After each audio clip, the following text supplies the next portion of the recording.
It's kind of unfortunate to observe that here in Canadian society, January 2021, it seems like a lot of people's anxieties about coronavirus are higher now than they have ever been. Now, 10 months into this, when we have so much contextual information about who is most at risk of having a serious outcome of coronavirus, who's actually dying of it, how you actually get it, what locations are transmitting it, and so forth, I kind of chuckle, but I also lament the fact that I see people dodging away from other individuals when they're passing by them on the sidewalk for just a second. When I go for a run in the morning, I see people flee as I come towards them, and I think, oh, geez, these people probably don't know the fact that I try and repeat quite a lot that actually the federal government's COVID-19 tracing app, it only registers a contact between two people if you've been within 6 feet of each other for 15 minutes or more. Basically telling you this whole running past each other, walking past each other on the sidewalk thing, it's pretty much almost impossible to transmit the virus that way. Likewise, even indoors at the grocery store, for instance,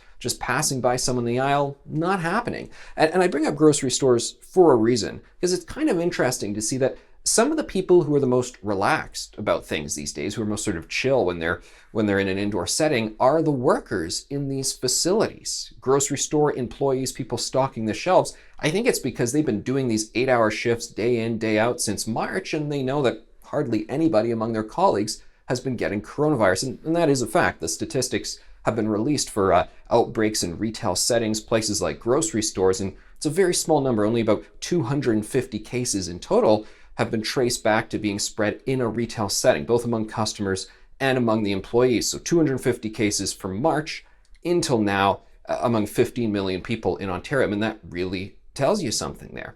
I had another interesting situation where I was actually at a hospital on the day that Doug Ford announced the full stay-at-home order for Ontario, and basically means everything has to be shut down. Now, indoor dining had been shut down for quite some time. I was at the hospital though, and I found it kind of curious to see that the food court was open for indoor dining. There are about 6 establishments there, and people were just there in the food court, no masks on, and they were having lunch. So I sat down because I happened to be there right at noon. I said, okay, I'm hungry, and I got myself a little pita sandwich there in the hospital, surrounded by mostly nurses, some of whom probably had the vaccine. They were cleaning crew, and there were delivery persons and so forth who would come in to do their deliveries and then decided, okay, they would have their lunch and so forth. General public can't walk into it. You have to have a reason for being in the hospital, but it was still kind of telling. And those individuals were quite relaxed because I guess they know the basic rules about, okay, well, stay apart and so forth and do proper sanitization. But all of this stuff about you pass someone in the grocery store, a jogger is passing by you, oh no, your anxiety has to rise.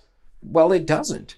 I mean, we have the information that does tell us, yes, coronavirus in some circumstances for some individuals is very serious and something to be protected against, but there are also a whole bunch of other activities and settings where you don't need to fear and you don't need to be anxious. And I wish we talked about that a lot more, because I think that could help to calm a whole lot of people and help them go about their lives in a much, well, happier way during what's otherwise a rather depressing time.